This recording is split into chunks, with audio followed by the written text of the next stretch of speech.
My name is Ratifa Sechema. Your Excellence, you're most welcome.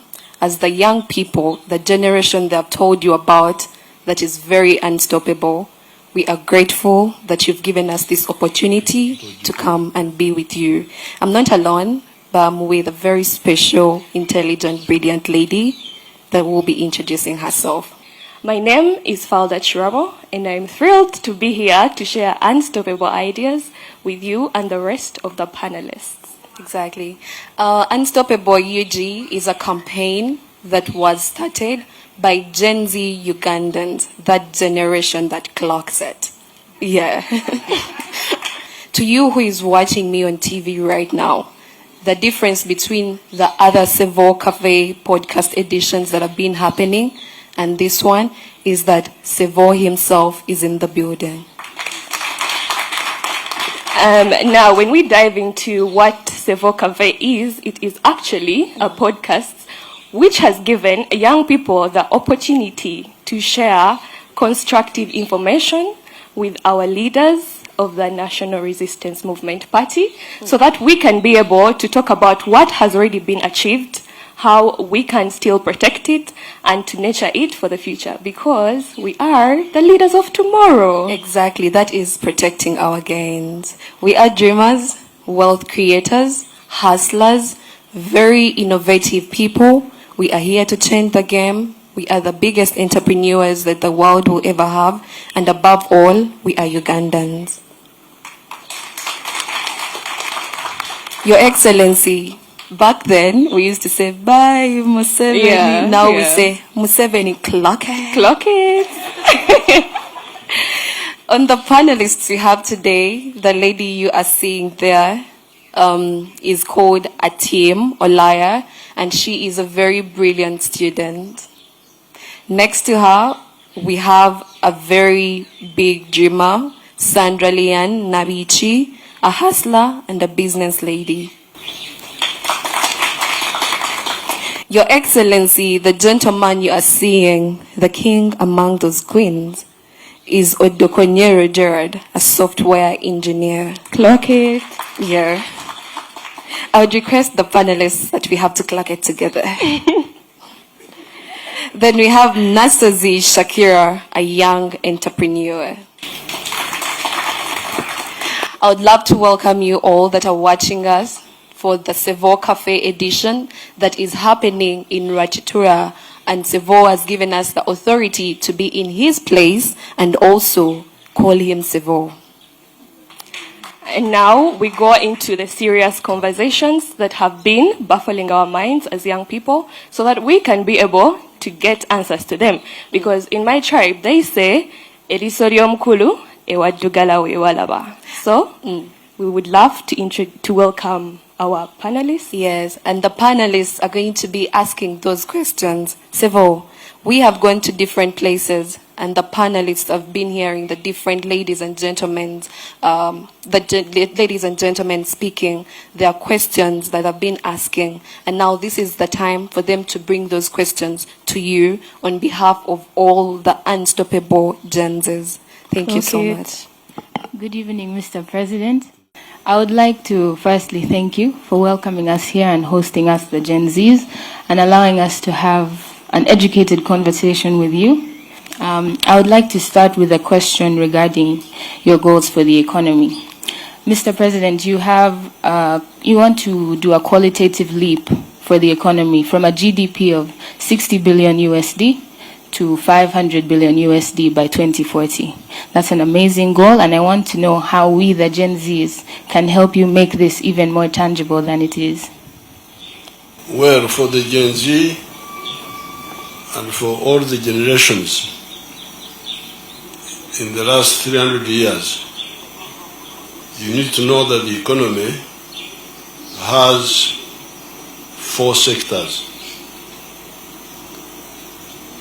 That is where you can find wealth and jobs. The 4 sectors are commercial agriculture. If you produce crops for money, as well as for food.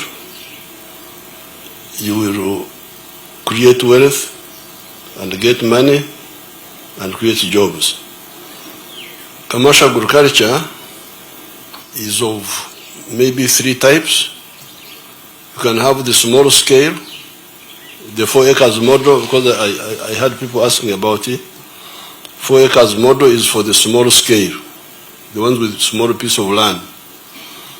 And these are the ones we are saying, since you have got a small piece of land, select high value enterprises, and those should be the ones you do in your small area, and you will get good income. And I have got examples of that. I've been showing them on the screens. People earning billions of shillings.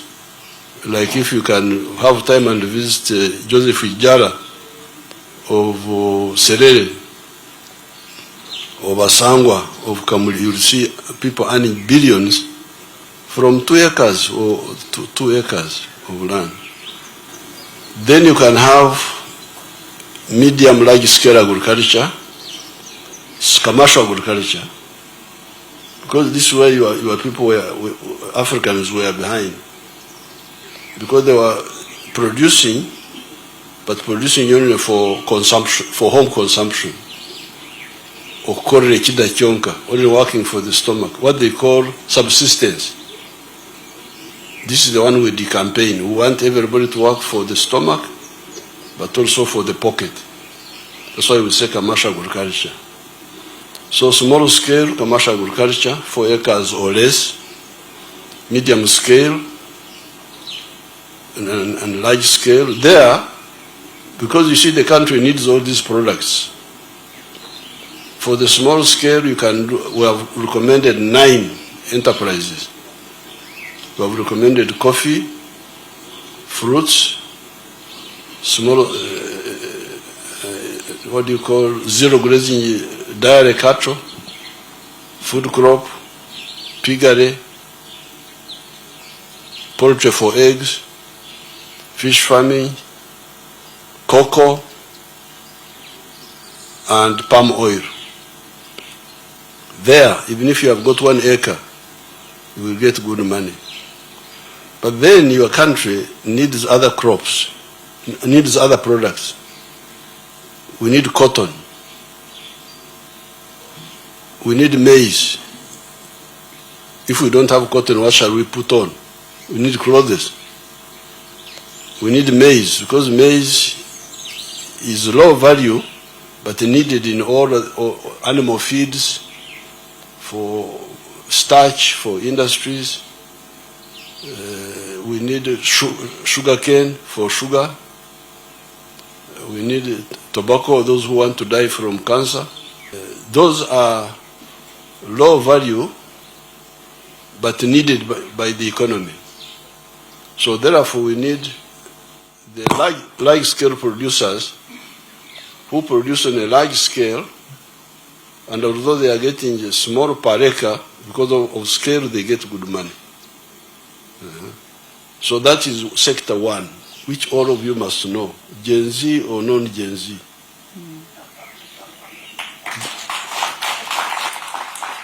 This is mandatory, either you know it or you don't know it, and you are doomed. So this is commercial agriculture. Then the next sector is artisanship and manufacturing and industries. This is where you process all these raw materials in final products. The raw materials we have in Uganda are agricultural raw materials, like the shirt I'm putting on is from the cotton, our cotton here. Then you have the minerals. Like the other day, I commissioned a factory with President Ruto in Tororo about steel. Steel. You Gen Z, you must have heard of something called obutare.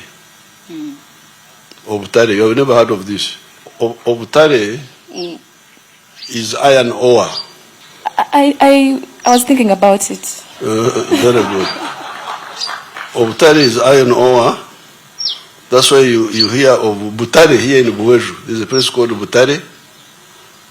You can even hear of Butare in Rwanda. There is something there. It is our word for iron ore, from which we get steel. Steel for so many uses, for dams, for buildings, Mitayimbwa, so the mineral-based industries are needed. Then you have knowledge-based industries, knowledge-based, where you don't have the local minerals or the local crops, but you have knowledge. This way the Gen Z can come in. Knowledge, innovation, computers. Computers are, you put a number of things together and you create a product. But all of them under manufacturing. All of them under manufacturing. That is the second sector. Whatever you do, in the last 400 years, this is the path to modernization. Then the third sector is services. Services. Or whereas services like hospitality. Me here, I am a wealth creator. I produce milk for you people. So you need milk, I am here. I give you milk. I give you a product. I produce beef for you. I produce bananas for you. And somebody transforms it into a processed product. So me, I'm a farmer. The manufacturer processes it into final product or changes a bit like starch and so on. But then we need services, which is the third sector. Services like hospitality, a hotel. Where did you sleep last night? Did you stay in a hotel here? Hotel Yiga. Where? Yigongo. Yigongo. Yes. So now that man, Yigongo man, is not like me, who is producing milk, bananas, beef. For him, he's providing a service. Me, I'm producing a product, a good, but for him, he's producing a service.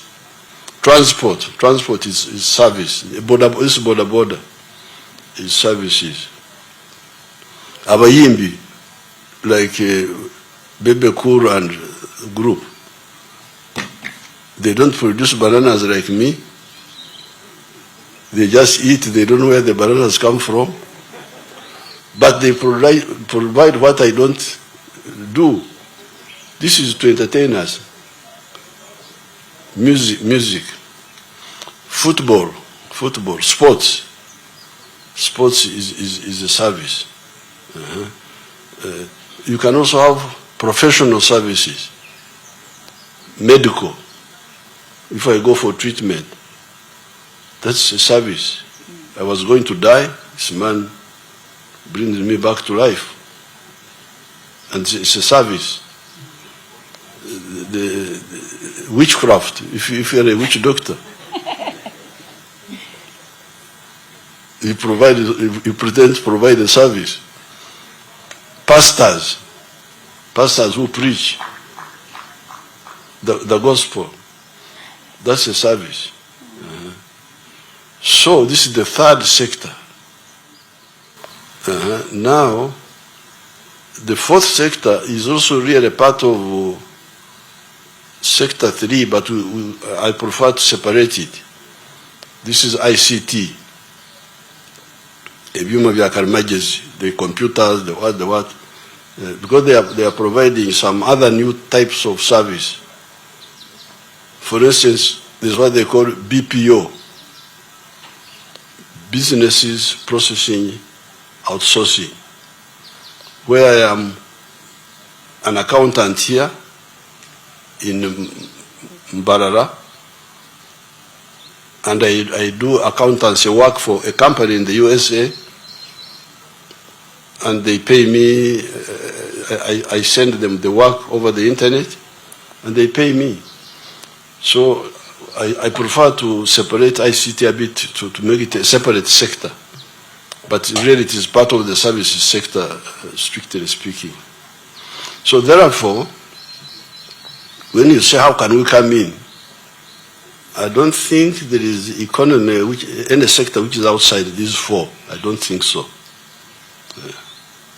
If you know any, tell me. But for me, I think these are the four sectors of wealth creation. In some of the countries, if you take, and this is where you are very lucky, you fellows, and this is why you should wake up, get out of sleep, because sometimes you go into sleep, into disorientation. People give you these stories, those stories, but me, I'm here to tell you the reality.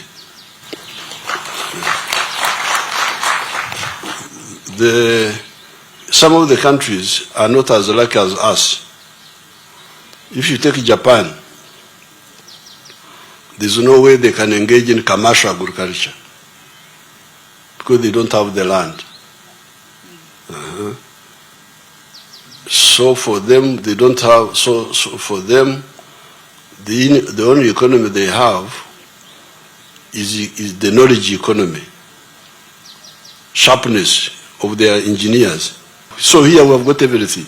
All these sectors we can perform in them: agriculture, manufacturing. We have our own raw materials, services. We have everything is here. So when you say where we the Genghis can come in, you can come in wherever you want in the four sectors. Well, thank you so much, Mr. President. And by the way, I have got some Gen Zs here also in-house. We clock that in. My grandchildren, they are your group. They are very unstoppable. They are already very active with commercial agriculture, some of them, very active. So all those sectors are there for you. Thank you so much, Mr. President. My name is Sandra Lian Navichi. I'm a TV host as well as omuyiribi. I'm a hustler. Njiribireyo downtown n'ebintu bingi nnyo kwegamba buli ekinsala mu maaso nkiyiriba kasita kiba nga kiriko akasente. So, Mr. President, ngenda kutandikira ku kyogeddeko ekya agriculture, and we really appreciate you so much ngaba youth. Nti otaddewo ebintu ebyenjawulo okuba nti naffe tubyenyigiramu. But bw'otunuulira number of youths abasinga tetulina yadde tampeko y'ettaka wensobola okutandikira okugamba nti nyina ekintu kyenteekawo okutandika okulima oba okuggyamu ssente. So with that, tugenda okufuluma okuva mu universities oba dropouts, anything like that, nga tolina wootandikira ng'oluusi companies ezitukozesa zigamba twagala abantu balina experience of which wakafuluma essomero. That means nekyosomeredde kyennyini oluusi tokifuna. N'ofundikira ng'olina kuba muyiribi nga bwendi. N'ogamba nti nkedde ku makya, I've created a business, n'ogitandika ne ka capital k'oba oyiyiza either okwewoze mu bank n'otandikawo ekintu kyo. So as time goes on, okula n'otandika okusuubula okuva ebweru okusobola okugaziyayo business. But then nekifundikira nga emisolo gisusse. Ate nga akantu ke wandifunyeeko kafundikira kagweredde mu misolo gye bakutakisinga ku kisaawe nti oyingiza ebintu. N'opimapimamu ng'olaba tekiwera. N'okomekerera nga olaba osuubulira bwereere wabula mu loosi njereere. Yet nga youth weeyiza akantu kosobola okuba nga kwegamba otambuza obulamu. Kati mbadde mbuuza Mr. President, ffe nga abavubuka otutegekedde otya okubeera ng'omusolo guno tegutunyigiriza nnyo ku buntu bwe tutandiseewo nga ffe okuba nti tuganyulwamu okuba bizikoze otugambe tuyiiye. And you mentioned as something like you should wake up mulekerawo okwebaka naye tusula tutunula tuyiriba kiro na misana naye akasente kagaanyi. Kati now Sandra has not heard of a disease called ekikulukuto. Nakiwulirako, Mr. President. Ekikulukuto Banyankole called it ekyerwiso. In the Bible, there was a woman who had ekyerwiso, there was a hemorrhage, who was bleeding. This woman was bleeding, and until she touched the garment of Jesus, and the bleeding stopped. So the problem with African countries and other backward countries is the problem of echikurukuto. Echikurukuto, bleeding, the hemorrhage. If your business is in imports from outside, then you are helping the hemorrhage of your country. Because if they are importing this shirt is made 100% from Uganda. Now, in making this shirt, Uganda benefited a lot, because we started with the cotton, which brought money and jobs for some Ugandans who grew the cotton. Then it went into a ginnery where they removed the seeds and separated the fiber. It's called ginning, ginnery. That's more money, more jobs, more jobs. Then it goes into spinning to make a wool. That's more money, more jobs, using our electricity. Then finally, weaving the yarn, the thread into a garment, and putting the colors, and then tailoring. So you have got like almost 6 job levels. A kilo of cotton is like $1. But that same kilo, if you import it, if you export it as cotton at that stage, you will get $1. The country will get $1. Then but by the time from 1 kilo, you can make like 4 shirts like these ones. And the total value of those is like $15. So what you donated, you talk of donations, the biggest donators are the African countries. They donate wealth and jobs to the outsiders. Because when you export that unprocessed cotton, you'll get only $1. But besides, all the jobs will now be done by the other people. You have donated the jobs. So we are saying, this is now the hemorrhage. So therefore, when we make our shirt here, and Sandra wants to bring a Chinese shirt, we say, no, sorry. Either don't bring the shirt, or if you bring it, pay tax. This is the tax you are talking about. This is the tax to stop hemorrhage. So if you want, but Sandra, I will give you a good business. Thank you, Mr. President. You come here and buy my bananas and take them to Kampala. There will be no tax. Because for internal distribution,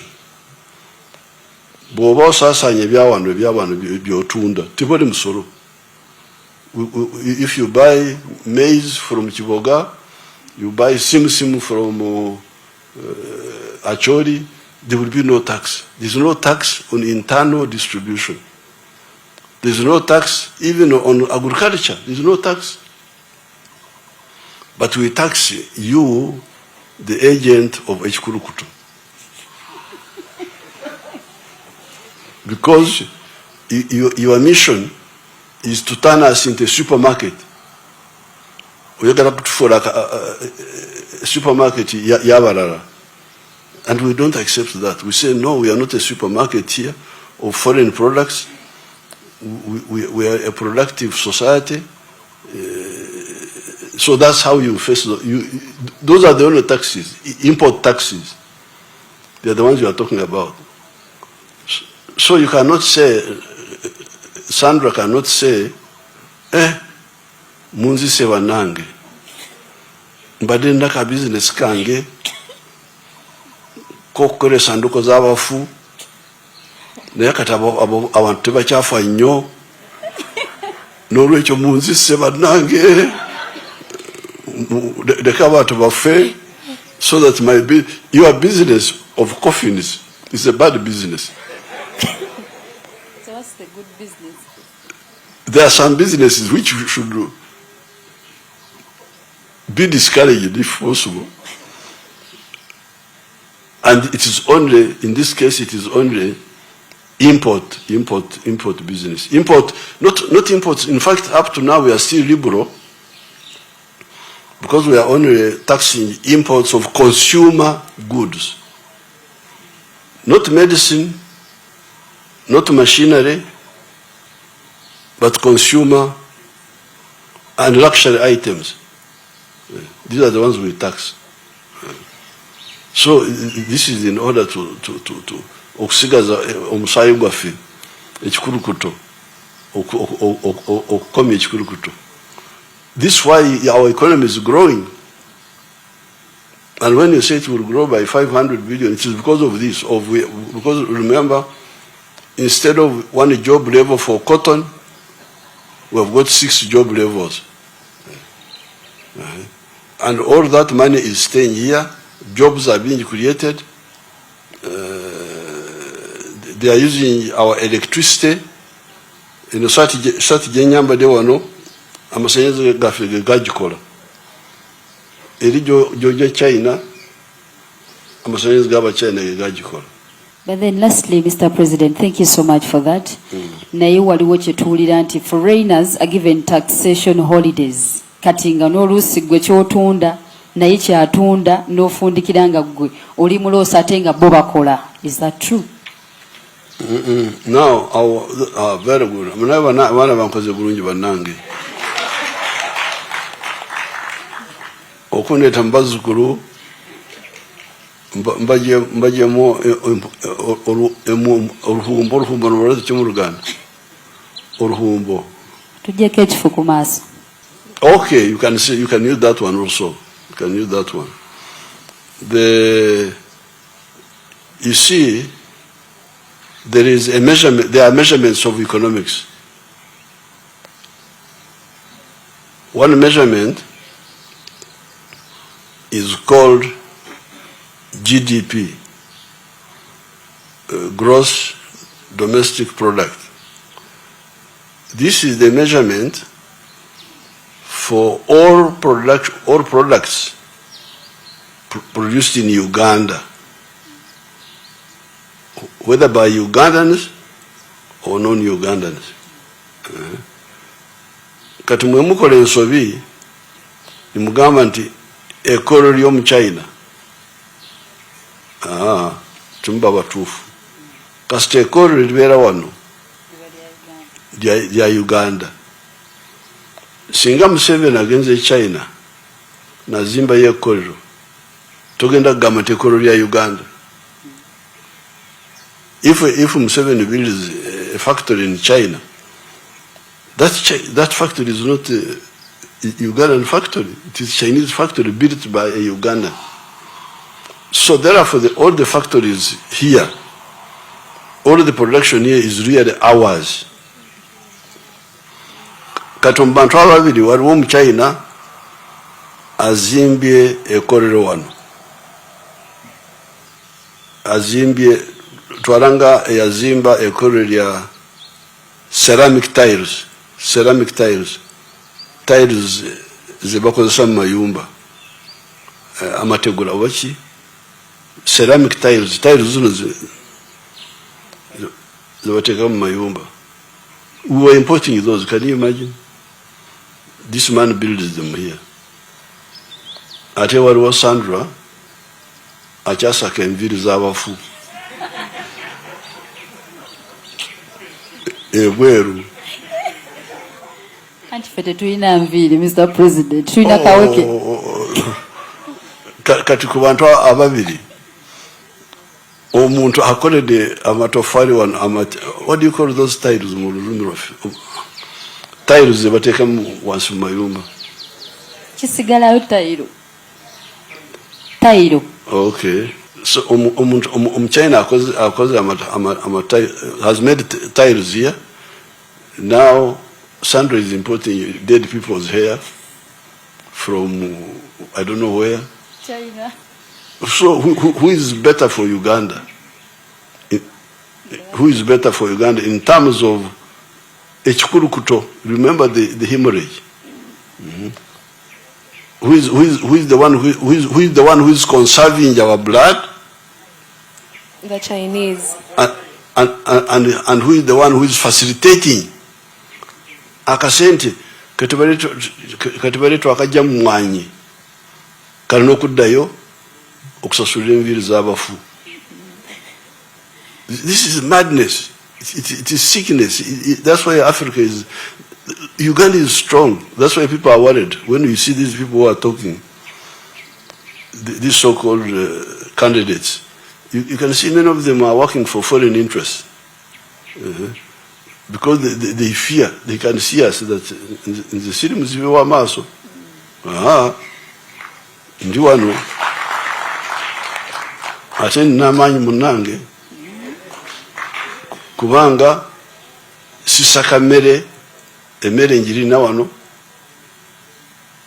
Ebyokozesa ebikulu ennyo tubirina wano n'emmotoka tutandise okuzikolera wano.